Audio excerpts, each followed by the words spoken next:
While growing up, my parents were subject to very specific and conventional career expectations.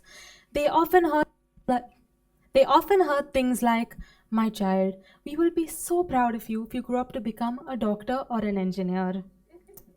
Now, times have changed though, the world has evolved, and so have people's thinking.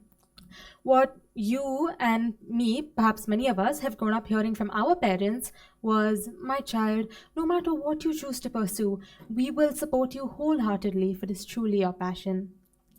Now, this statement aimed to alleviate the generational pressure that confines success to certain predetermined paths. But why does this seemingly liberating notion feel so much more burdensome? Good evening, everyone. My name is Tanisha, and this is the question we're here to discuss tonight. Speaking of being Tanisha, I remember being a child and searching up the meaning of my name. I discovered that Tanisha, derived from Sanskrit, means ambition. And I was only 7 years old at the time, so I had to look up what that meant, of course. And this is what I got: ambition, a strong desire to do or achieve something. This was very empowering to me at a young age. I was a curious and enthusiastic child, had this genuine interest in the world around me that other kids my age didn't seem to show. And I had this innate desire to achieve success and figured that this ambiguous concept would be the result of my unyielding zest towards life. And this is why I would say with resolute conviction that I was extremely ambitious. While I was in elementary school and I would describe myself during using this trait to adults around me, their response would always be one of encouragement. "Wow, that's great." However, as I transitioned into middle school and continued to express this attribute of mine, a daunting question began to follow their reactions. "Wow, that's great, but what exactly are you ambitious about?" I was stumped. I didn't know you had to be ambitious about something, that it wasn't just about embracing all endeavors and taking up new challenges. I was a proud child nonetheless, so I refused to discredit my initial declaration. Frantically, I scrambled to find a decisive ambition to support my claim. Doctor, too gory. Teacher, too frustrating. Engineer, too much math. Now, amidst this quest, my father revealed that we would be taking a trip to Bali and that we were staying at a resort that was designed and founded by his friend. This was the first time I learned the word entrepreneur, a fascinating prospect to a young child. Now, any normal child would just be excited to go on a tropical vacation, but since I was desperately scouring for a dream, this new career discovery was all it took for me to model my dreams around this random friend of my dad's. After all, I had taken a couple of drawing classes back in my day, so sketching building plans, quite straightforward, no?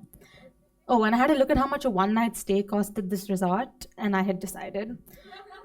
It was as if a great vision crystallized before my eyes that I said, I would grow up to be a millionaire, architectural, entrepreneur. Now, initially, I truly meant these words, but as I matured, this gimmicky idea became solely a convenient excuse, a means to validate my claim of ambition to certain wary people. Running with this dream was a smokescreen, a facade to hide not just from others, but in hindsight, I realized also from myself. Having a dream is quite intimidating. We, the youth, are pushed this narrative that equates that equates ambition with overworking. The toxic hustle culture prevalent amongst modern day teenagers instilled a fear in me, a fear that persists to this very day. I believed that once I had an. Sorry, let me show you why. I had friends who adhered to schedules like this one, and jam packed, and the praise they received was resounding. "Wow, he's so dedicated and hardworking, extremely impressive." And of course, my parents also compared me to these trophy children. "Tanisha, why can't you be more like that?" Now, yes. And now, this friend would be complaining to me day and night about the debilitating repercussions of this timetable on their well being.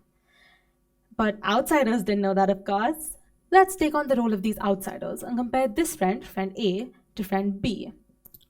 Now, friend B, somebody with an objectively healthy work life balance, appears lazy to us in comparison, seemingly careless and unserious about their future.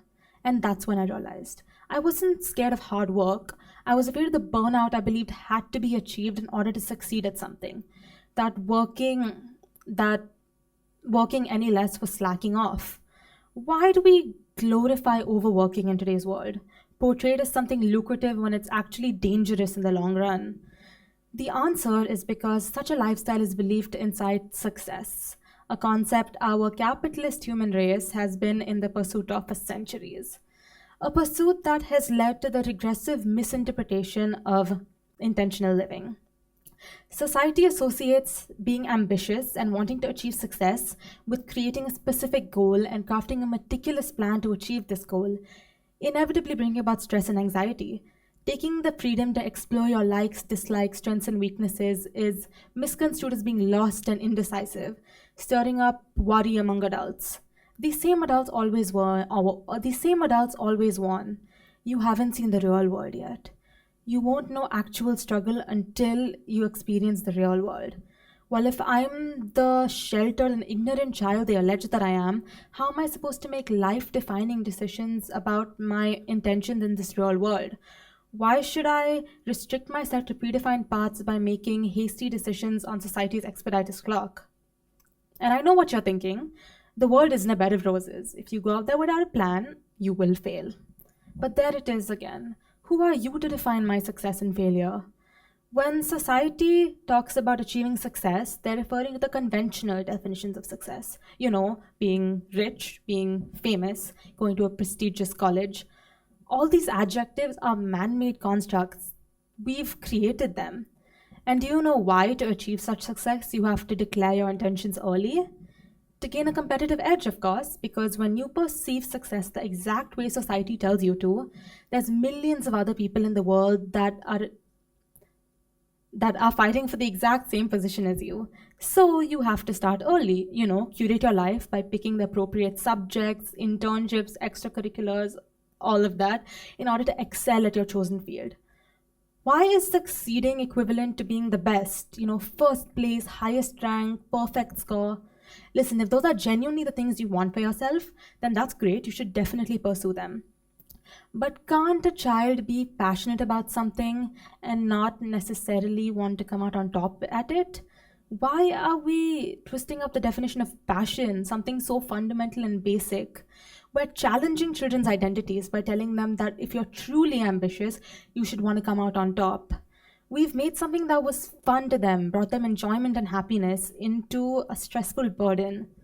We've scared the youth out of dreaming. Now, if anything I said today resonates with you, then listen in.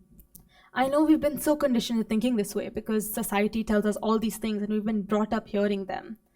But let's all take a deep breath and create a blank slate.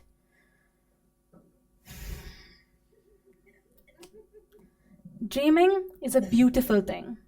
If you have a passion you want to pursue, embrace it with all your might. Do it exactly the way you want to because it is your path, not your parents, not your friends, not your teachers, but your own. And if you are like me and you are still exploring the vast sea of possibilities, then let's continue to tread these uncharted waters. Take risks, step out of our comfort zones. The world is our oyster. It is never too late to find what you love, no matter what anybody tells you. Your goals are not to achieve societal expectations of success, but your own. Create your own success. Don't let your inner tension rule over your intentions, because they are exactly what you want them to be. Thank you.